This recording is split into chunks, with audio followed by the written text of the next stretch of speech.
I think that everything that we're doing here is obvious.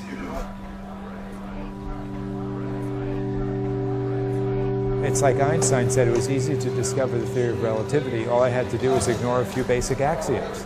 What are they? One axiom is that you should segregate kids by social class. We don't do that. You should segregate those who are trained to use their heads from those who are trained to use their hands. You should segregate those who are going to college from those not going to college. You should segregate the school from community, like the old citadels from the 1200s. Those are really old notions, you know? And so we just basically ignore all those things. And that's why when people say, oh, well, I don't know if we could do this, and well, it's a question of will.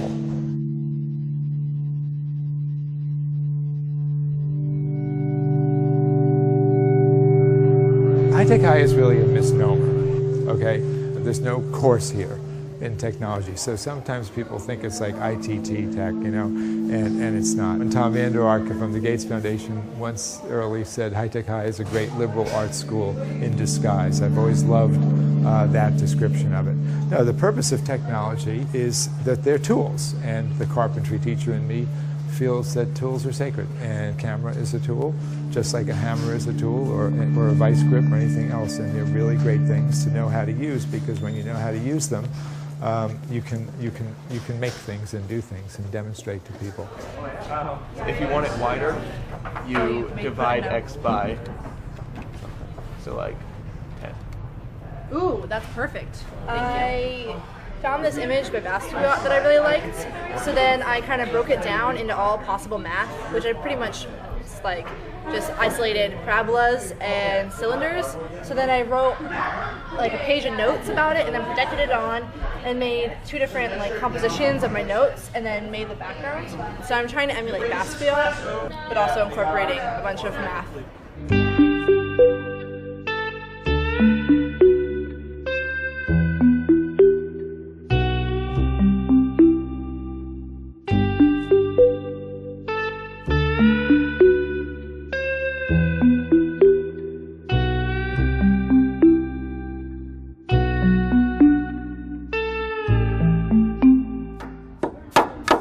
Part of the proposition is this is a place where you're going to find out who you are. And art, of course, is a really great way to do that. So if you think about the history of the United States over the last 100 years, every time the country gets in trouble, there's an investment in science, technology, engineering, and math. It happened in the 1880s, it happened in 1917, it happened in the 30s, it happened with Sputnik, it happened with GI Bill, and it's going to happen again right now because of the circumstance we're in. The downside to that is that there's an emphasis on science, technology, engineering, and math to the detriment of the arts. For us, we just say, oh, science, technology, engineering, and math, fine. That's what everyone wants to focus on. We'll give it to you. But we're going to load it up with art and design and conceptual work that kids do, because actually engineering and art are integral. Like standing on it. Yeah, it'll work once we have our turning group.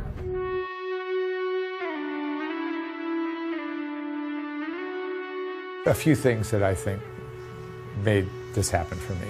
One of them was I was a single unmarried dad in law school in my early 20s and with a toddler, and I supported myself as a carpenter, and right after law school, to my mother's chagrin, I got a job teaching carpentry to working class kids at the height of desegregation in the Boston public schools.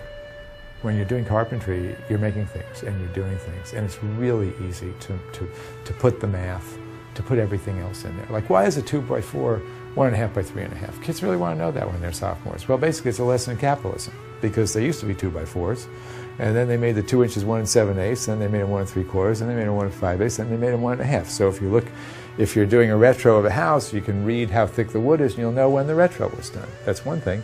And then kids will say, well, why do they still call it a 2x4? So that's capitalism. You get more of them out of a tree. They call it a 2x4, but it's 1.5 by 3.5. So you can study the world through almost anything, and I did that through carpentry.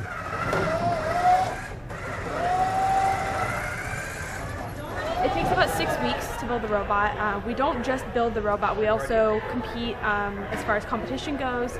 Everything that we do, we put it all into a document, and we stand in front of the judges and say, look at us, this is what we do, this is, you know, these are our achievements, and we kind of like try and say, you know, like, we're the best, and we want you to recognize that.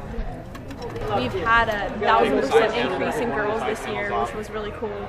It's a really enjoyable thing, and it's great because it involves us in the community as well. When you're in carpentry class or in automotive class or whatever class, you feel like you're doing, oh, this is what adults do. Now I'm finally in an adult milieu, and so they've got purpose, they've got reason. That's what's kind of lacking in other settings. Then it's our obligation to get the math and the biology, you just pack it all in there because now you've basically got their attention. So essentially, you just start with them. For me, construction, when I was doing inner city work, was really about urban planning high school, where kids are not specifically trying to become carpenters, but rather looking at the vast unmet needs within their own community, just like urban planners or community activists would, looking at the underutilized resources in their own community, and then using the school and the carpentry class, for example, as a fulcrum, where we're marshaling underutilized resources to meet unmet needs. So no, it's a social change agenda that you really get from doing this type of work. It's not about narrow skill training for specific occupations. It's not asking a 15-year-old to mispredict what they're going to be doing as an adult because they don't know. 100 years ago, maybe they did. If someone had told me when I was 15 that I would be spending my adult life in high schools, I would have ended it right there.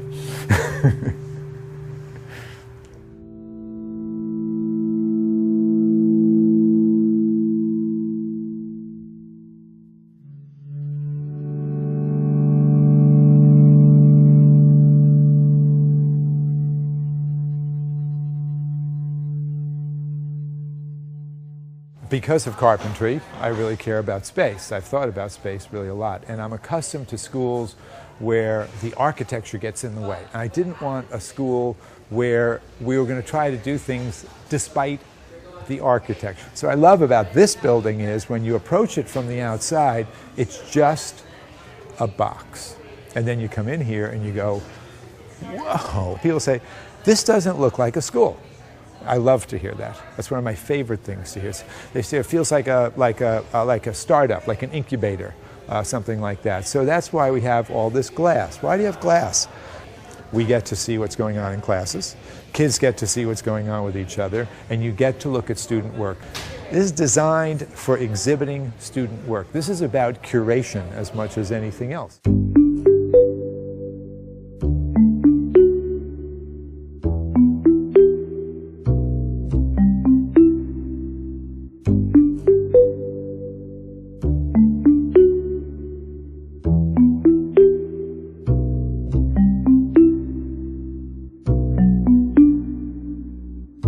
So having kids present their work regularly gives us a benefit. And the benefit is that we all look at the work that the students did and say, oh, that was really good work.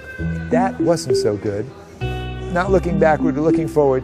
Next time, my work's going to be more like this work and less like that work. So we needed a space that sort of lent its way to do that. So we have 40,000 square feet. Typically, you'd have 400 kids. We have 538 kids in this building, and it doesn't feel frenetic, and it doesn't feel hectic, right? And people said, oh, you can't have all this glass because the kids are going to be at the glass and fooling around. There's none of that. And actually, instead of being in this little egg crate where kids can't wait to get out because they want to like go see somebody else, they see people coming by, and it's not a big deal. And also, we don't have adults' bathrooms and kids' bathrooms. That's not a small thing, that's a big thing. We just have bathrooms. So if you treat kids with respect, if you treat them like adults, if you enter them into the adult world, they will behave like adults. As Voltaire said, suspicion invites treachery. So it's basically founded on respect.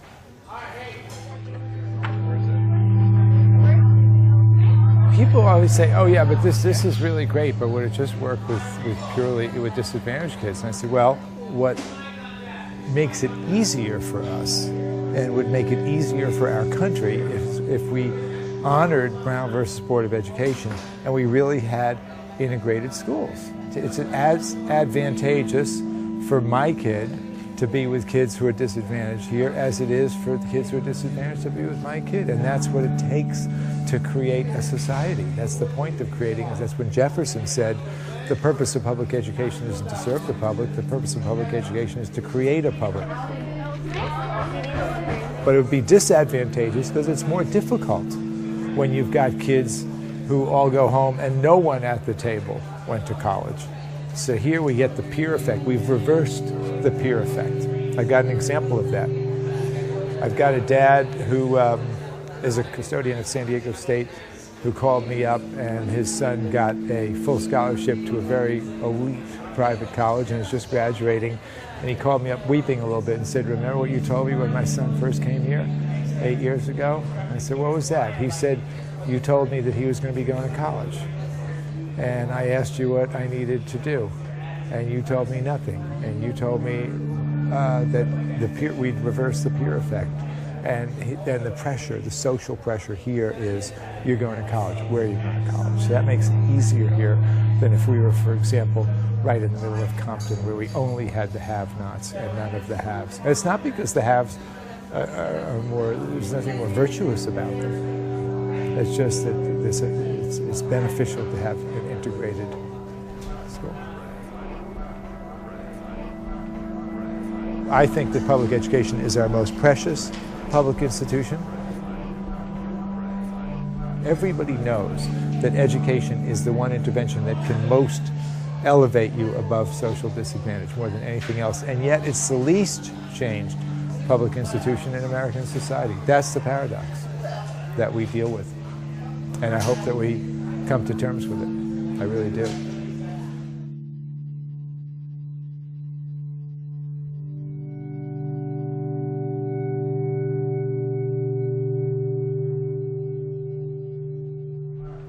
We need to be evocative. We need to be midwives with teachers and find out how they learned in high schools, what were their most memorable learning experiences, draw that out of them, ask them to write it down on a piece of paper. It was a project, it had a mentor, it involved community, there was risk of failure, there was recognition of success, there was a public exhibition.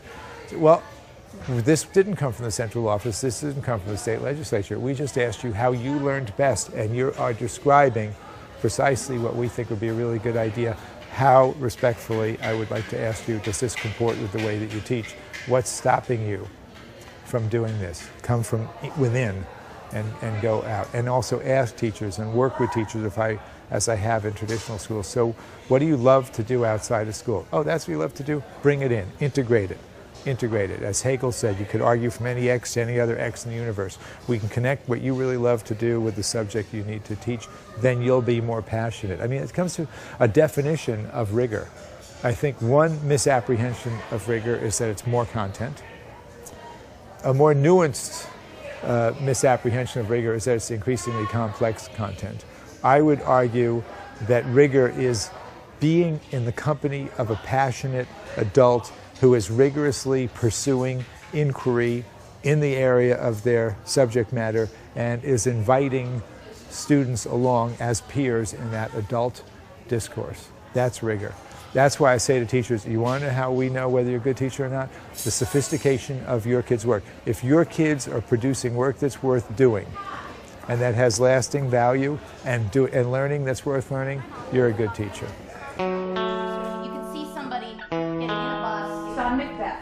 I want kids behaving like an actress, behaving like a scientist, behaving like a documentary filmmaker, behaving like a journalist. Not just studying it, but being like it. Because really, what is adolescence but trying on new roles and sampling new identities? So just giving them a chance to do that.